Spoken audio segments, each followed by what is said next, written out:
brothers and sisters, سیدنا عبداللہ بن عباس یہ ایک ایسے صحابی ہیں جن کی پیدائش ہجرت مدینہ سے 3 سال قبل ہوئی۔ سیدنا ابن عباس رضی اللہ عنہ کے بیٹے ہیں۔ ان کا پورا نام سیدنا عبداللہ بن عباس بن عبد المطلب ہیں۔ یہ آپ صلی اللہ علیہ وسلم کے چچا کے بیٹے ہیں۔ آپ صلی اللہ علیہ وسلم کی صحبت میں سیدنا عبداللہ بن عباس نے 13 برس گزارے، اور یہ آپ صلی اللہ علیہ وسلم کے پاس آ کے آپ صلی اللہ علیہ وسلم کی خدمت کیا کرتے تھے۔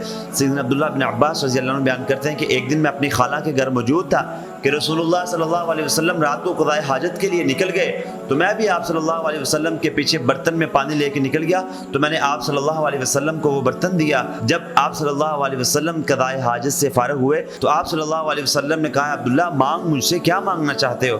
تو سیدنا عبداللہ رضی اللہ عنہ ایک بچے تھے، کہتے ہیں اللہ کے رسول میرے لیے علم کی دعا کریں۔ تو رسول اللہ صلی اللہ علیہ وسلم نے ان کے لیے دعا کی تھی، اللہم فقہہ فی الدین وعلمہ تأویل، اے اللہ اس کو دین کی سمجھ بوجھ فقاہت عطا کر۔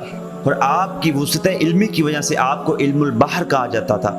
اور سیدنا عمر بن خطاب رضی اللہ عنہ کے دور کے اندر سیدنا عبداللہ بن عباس رضی اللہ عنہ 16 برس کی عمر میں ان کی مجلس شورا کے ممبر تھے، اور آپ کا شمار فقہائے اربعہ کے اندر کیا جاتا ہے، اور آپ نے 1770 روایات امت تک پہنچائی ہیں رسول اللہ صلی اللہ علیہ وسلم کی۔